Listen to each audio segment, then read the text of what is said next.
Sejarah singkat Kesultanan Banjar, kerajaan Islam pertama di Kalimantan Selatan. Awal mula Islam masuk ke wilayah Banjar. Kesultanan Banjar merupakan kerajaan bercorak Islam yang berdiri antara 1526 hingga 1905 Masehi di Banjarmasin. Mulanya kesultanan ini terletak di wilayah Banjarmasin, meski pada perkembangannya sempat berpindah-pindah ibu kota hingga ke Martapura. Pada masa lalu, Kesultanan Banjar sangat berpengaruh, meliputi Kalimantan Selatan, Kalimantan Tengah, hingga sebagian Kalimantan Timur.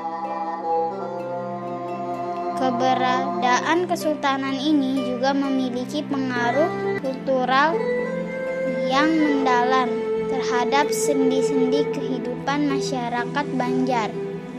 Hingga hari ini, mulai dari religi, bahasa, seni, hingga sistem kemasyarakatan.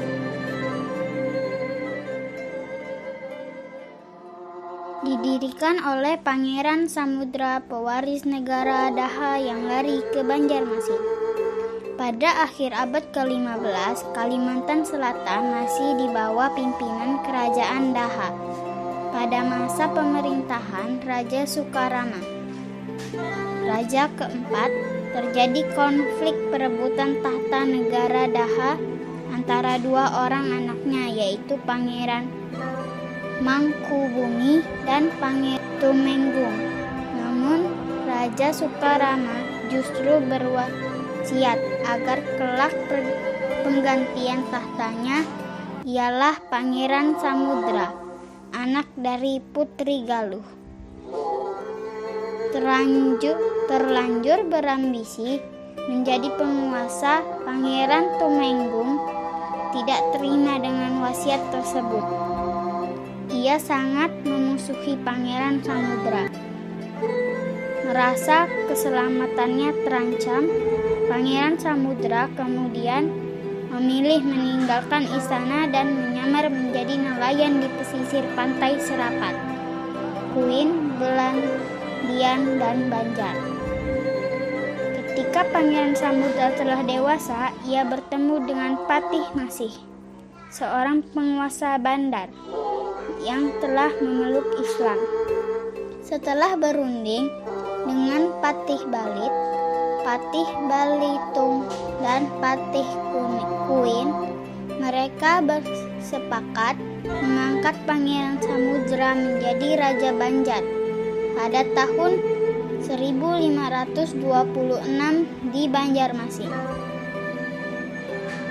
Pengangkatan menjadi Raja Banjar menjadi titik balik perjuangan Pangeran Samudra. Ia berhasil membangun kekuatan politik baru sebagai tandingan untuk memperoleh kembali haknya sebagai Raja Negara Daha. Mendapat bantuan armada perang dari Demak dengan syarat menerima Islam sebagai agama resmi kerajaan. Sementara itu, Pangeran Tumenggung yang mendengar kabar ada kerajaan baru yang berdiri itu menjadi marah dan tak mau tinggal diam. Ia segera berencana mengirim armada perang ke Sungai Barito dan ujung Pulau Alalak untuk menyerang Pangeran Samudra. Menghadapi kenyataan seperti itu, Pangeran Samudra sadar kekuatan armadanya masih belum mampu melawan pamannya. Atas saran Patih Masih, ia kemudian memutuskan untuk meminta bantuan kepada Kerajaan Demak yang saat itu dipimpin oleh Sultan Trenggana.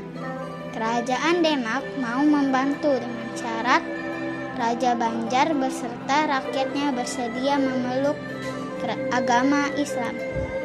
Pangeran Samudra pun menerima syarat tersebut dan Kerajaan Demak mengirimkan 1000 pasukan bersenjata beserta penghulu bernama Khotib Dayan untuk mengislamkan Kerajaan Banjar.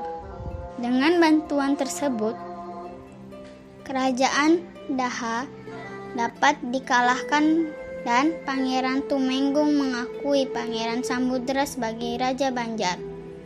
Sejak saat itu, Kesultanan Banjar berdiri dan daerah-daerah lain mulai tunduk. Pangeran Samudra pun kemudian bergelar menjadi Sultan Suryansyah.